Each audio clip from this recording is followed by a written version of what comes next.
ਦੀ ਵੱਡੀ ਖਬਰ ਤੁਹਾਨੂੰ ਦੱਸਦੀ ਹੈ। ਹਰਿਆਣਾ ਦੇ ਰੋਹਤਕ ਦੇ ਵਿੱਚ ਸਿਲੰਡਰ ਬਲਾਸਟ ਹੋਇਆ ਹੈ। ਜੀ ਹਾਂ, ਏਕਤਾ ਕਲੋਨੀ ਦੇ ਇੱਕ ਮਕਾਨ ਦੇ ਵਿੱਚ ਸਿਲੰਡਰ ਫਟ ਗਿਆ।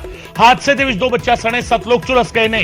ਹਰਿਆਣਾ ਦੇ ਰੋਹਤਕ ਦੇ ਵਿੱਚ ਇਹ ਮੰਦਭਾਗਾ ਹਾਦਸਾ ਵਾਪਰਿਆ ਜਿੱਥੇ ਸਿਲੰਡਰ ਬਲਾਸਟ ਹੋਇਆ ਹੈ। ਹਰਿਆਣਾ ਦੇ ਰੋਹਤਕ ਦੇ ਵਿੱਚ ਸਿਲੰਡਰ ਬਲਾਸਟ ਹੋਇਆ। ਰੋਹਤਕ ਦੇ ਵਿੱਚ ਸਿਲੰਡਰ ਬਲਾਸਟ ਜਿਹੜਾ ਹੁਣ ਤੋਂ ਕੁਝ ਦੇਰ ਪਹਿਲਾਂ ਦੀ ਇਹ ਘਟਨਾ ਜਿਹੜੀ ਹੈ ਦੱਸੀ ਜਾ ਰਹੀ ਹੈ। ਹਰਿਆਣਾ ਦੇ ਰੋਹਤਕ ਦੇ ਵਿੱਚ ਹਾਦਸੇ ਦੇ ਵਿੱਚ 2 ਬੱਚਿਆਂ ਸਣੇ 7 ਲੋਕ ਝੁਲਸ ਗਏ ਨੇ ਔਰ सीसीटीवी फुटेज सामने आई है। सीसीटीवी फुटेज जी हैगी है देख के तुसी अंदाजा ला सकते हो ब्लास्ट किस तरीके होया है, सिलेंडर ब्लास्ट किस तरीके होया है।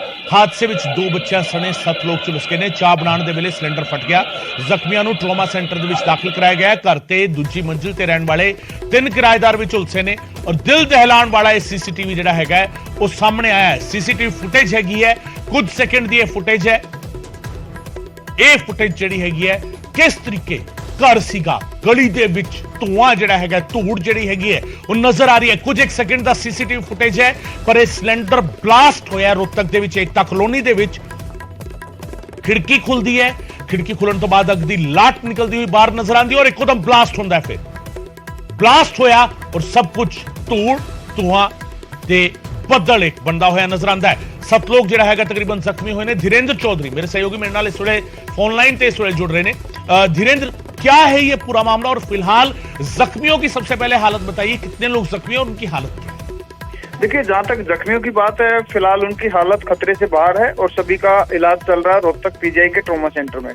जी, तकरीबन 7:15 बजे के आसपास एकता कॉलोनी के रहने वाले विशाल की पत्नी कि अपने किचन में गई थी सुबह उठकर और उसने जैसे ही सिलेंडर ऑन किया, शायद पहले से ही गैस लीक थी और सिलेंडर जैसे ही उसने ऑन किया अचानक से पूरे घर में आग फैल गई और एक तेज धमाका हुआ जो आप तस्वीरों में भी देख सकते हैं, सीसीटीवी फुटेज में सामने आया। दीवार फट गई और सामने वाले जो मकान थे घर के दूसरी तरफ उस मकान की दीवारों में भी काफी नुकसान हुआ है और इस हादसे में 7 लोग जख्मी हुए हैं जिनमें 4 तो विशाल के परिवार के सदस्य हैं, वो उसकी पत्नी और 2 उसके बच्चे और साथ में 3 अन्य लोग भी इसमें झुलस गए।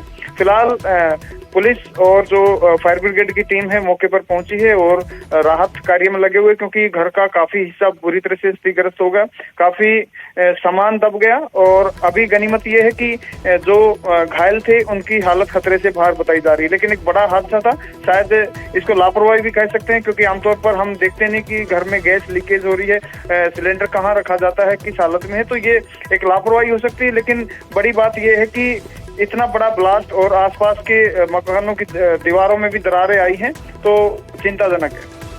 बिल्कुल, आसपास के मकानों की दीवारों में भी दरारें आ गई और विजुअल्स जो है, जो तस्वीरें हैं धीरेन्द्र हम देख पा रहे हैं, कितना भयानक मंजर आ होगा। आप सोचिए जो किस तरीके से ये ब्लास्ट हुआ है। कोई अपने घर सवेरे उठता है, चाह बनाने के लिए किचन ਦੇ ਵਿੱਚ ਜਾਂਦਾ, रसोई ਦੇ ਵਿੱਚ ਜਾਂਦਾ ਔਰ ਜਿਵੇਂ गैस स्टोव ऑन ਕੀਤਾ ਤਾਂ ਉਸ ਤੋਂ ਬਾਅਦ ब्लास्ट हो गया। ब्लास्ट होने तो बाद तस्वीर की है, तस्वीर दिल दहला देने वाली है, रूह कंबा देने वाली है तस्वीर हैगी है।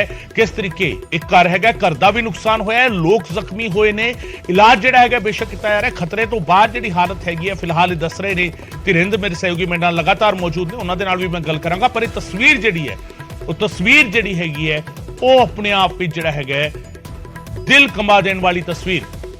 और इस तस्वीर दे विच जेकर तुसी गौर दे नाल वेखो तां एक घर दे बाहर एक कुत्ता भी बैठा है, वो भी इस दी जद दे विच आया है। यानी घर दे अंदर दे लोग तां जद दे विच आए ही ने, बाहर गली दे विच भी जिहड़ा एक गली दे विच तुरन फिरन वाला जानवर सीगा वो भी जिहड़ा हैगा इस दी जद दे विच आया और वो भी किते ना किते उसनूं भी सट वजी होनी है। हालांकि ये जिहड़ी तस्वीर हैगी है पूरी दी पूरी तस्वीर अजिही तस्वीर ना वापरे, अजिही तस्वीर अजिही घटना ना वापरे इसलिए बहुत बार हिदायतां दित्तियां जांदियां ने।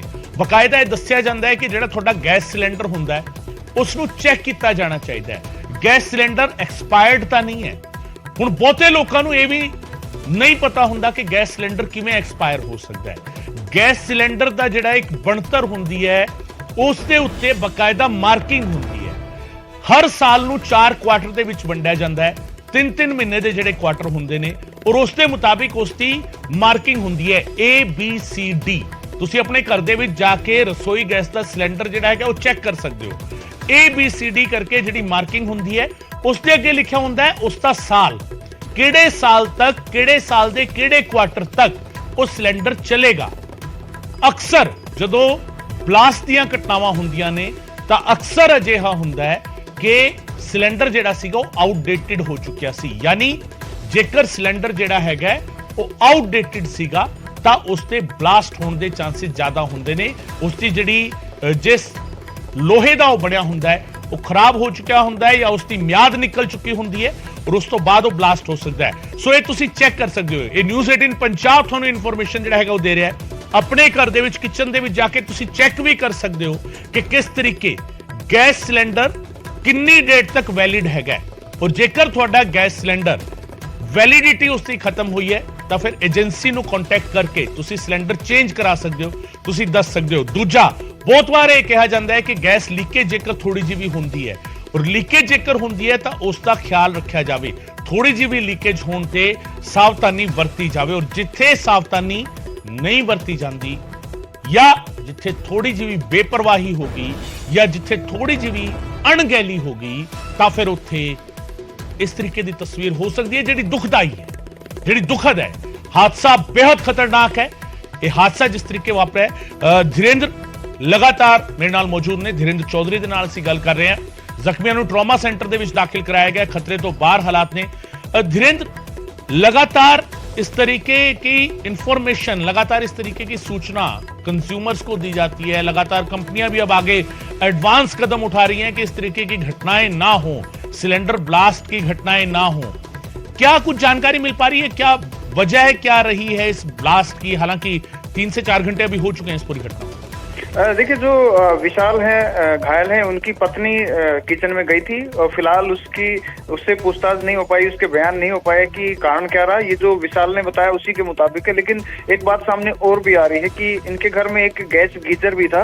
ये भी अंदेशा लगाया जा रहा है कि गैस सिलेंडर गीजर वाला ब्लास्ट हुआ है या फिर वो जो किचन जिसपे गैस वाला जिसपे चाय बनाने के लिए गई थी वो ब्लास्ट हुआ है। लेकिन ये जरूर है कि एक सिलेंडर ब्लास्ट हुआ है। हो सकता है कि गीजर की वजह से भी हादसा हुआ हो, या ये तो जो उनकी पत्नी है उनके बयान के बाद ही पता चल पाएगा कि आखिर कैसे हादसा हुआ था। लेकिन मैं एक बात और यहाँ पे बताना चाहूंगा कि इस घर के सामने एक ट्यूशन सेंटर भी था, वहां पे भी जोरदार धमाका हुआ और उसकी दीवार तक टूट गई थी और जो बच्चे थे उनको बाहर निकाला गया मुश्किल से, क्योंकि एक बड़ा हादसा था। और जो जैसे ब्लास्ट आपने देखा कि किस तरह से उस घर से निकलकर सामने वाले मकान की तरफ ये जो धमाका है वो दिखाई दे रहा था, तो एक बड़ा हादसा हो सकता था अगर मान लो गनीमत रही कि उसकी थोड़ा दूरी ज्यादा थी, गली थोड़ी चौड़ी गली थी, इसलिए वहां तक वो पहुंच नहीं पाया। लेकिन फिर भी उस मकान में भी काफी दरारें आई है और वहां पे भी एक व्यक्ति घायल हुआ।